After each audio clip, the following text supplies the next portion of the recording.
दोस्तों, पिछले 24 घंटों में भारत ने स्पेस और डिफेंस के क्षेत्र में दो बड़ी कामयाबी हासिल की है। डिफेंस सेक्टर में भारत ने माइक्रो मिसाइल सिस्टम तैयार कर लिया है और ये तकनीक भारत के पड़ोसी चीन के पास भी नहीं है। इसके अलावा स्पेस सेक्टर में एक बार फिर से भारत ने अपना झंडा अंतरिक्ष में फहरा दिया है। दोनों खबर काफी इंटरेस्टिंग है, इसीलिए वीडियो को अंत तक जरूर देखिएगा। साथ ही हम 5 लाख सब्सक्राइबर के काफी करीब है। अगर आपको डिफेंस, वर्ल्ड अफेयर्स और स्पेस से जुड़ी वीडियो देखना पसंद है तो नीचे दिए गए सब्सक्राइब बटन को प्रेस कर बेल आइकन को दबा ले, जिससे हमारी फॉरेन पॉलिसी, स्पेस और डिफेंस से जुड़ी ऐसी वीडियो आप तक सबसे पहले पहुंच सके। तो चलिए शुरू करते हैं इस वीडियो को। पहले बात करते हैं स्पेस सेक्टर में भारत को मिली बड़ी सफलता के बारे में। दरअसल इसरो ने 16 जनवरी 2025 को एक ऐसा कारनामा किया है जिसने भारत को अमेरिका, रूस और चीन के बाद चौथा ऐसा देश बना दिया है जिसने सफल स्पेस डॉकिंग तकनीक को अंजाम दिया है। इसरो ने अपने स्पारडेक्स मिशन के तहत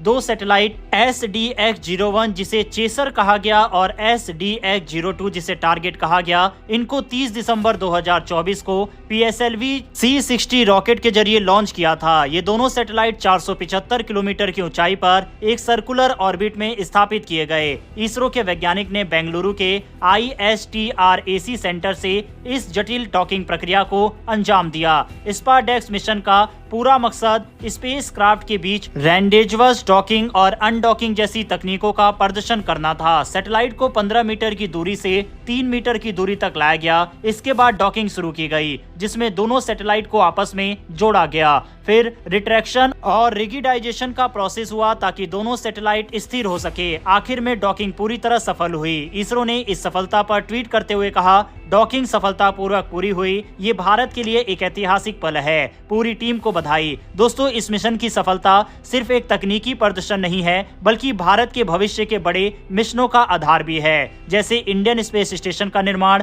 चंद्रमा से सैंपल वापस लाना और भविष्य में भारतीय अंतरिक्ष यात्रियों को चांद पर भेजना। इस मिशन का एक और महत्वपूर्ण उद्देश्य था 2 सैटेलाइट के बीच इलेक्ट्रिक पावर का ट्रांसफर। ये तकनीक भविष्य में इन स्पेस रोबोटिक्स और कंपोजिट स्पेस क्राफ्ट कंट्रोल जैसे मिशनों के लिए जरूरी होगी। डॉकिंग के बाद इन दोनों सैटेलाइट्स को अनडॉक किया जाएगा और अलग अलग मिशन के लिए ऑपरेट किया जाएगा। इसरो के अनुसार इन सैटेलाइट्स का मिशन जीवन 2 साल तक रहने की उम्मीद है। ये था भारत के स्पेसडेक्स मिशन का सफर। ये सिर्फ इसरो का नहीं, बल्कि पूरे देश की एक बड़ी उपलब्धि है। हमें गर्व है कि हमारा देश स्पेस टेक्नोलॉजी में नई ऊंचाइयों को छू रहा है। भारत की स्पेस एजेंसी इसरो के लिए कमेंट बॉक्स में एक जय हिंद लिखना ना भूलिएगा। बढ़ते हमारी अगली खबर की तरफ, जो कि DRDO को मिली बड़ी सफलता के बारे में है, जिसमें हम बात करेंगे भारत के पहले स्वदेशी माइक्रो मिसाइल सिस्टम भार्गवास्त्र के बारे में, जिसने हाल ही में सफल परीक्षण किया है। ये सिस्टम भारत की सुरक्षा के लिए एक बड़ी उपलब्धि है,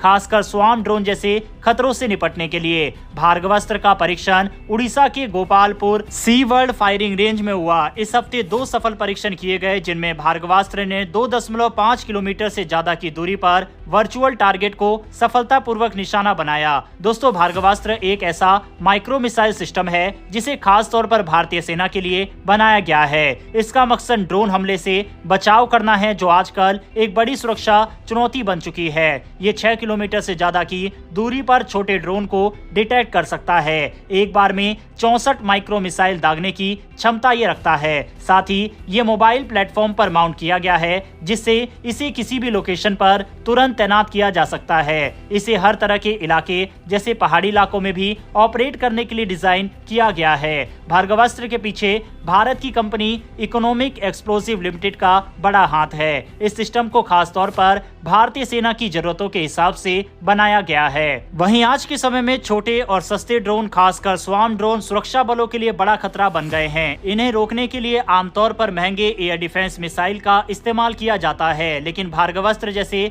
किफायती सिस्टम इस समस्या का बेहतरीन समाधान है। भविष्य में भार्गवास्त्र को भारतीय सेना के अलावा वायुसेना में भी शामिल किया जा सकता है। इसकी तकनीक दुनिया भर के गिने चुने देशों के पास ही है। भार्गवास्त्र का सफल परीक्षण भारत की रक्षा क्षमता को और मजबूत करेगा।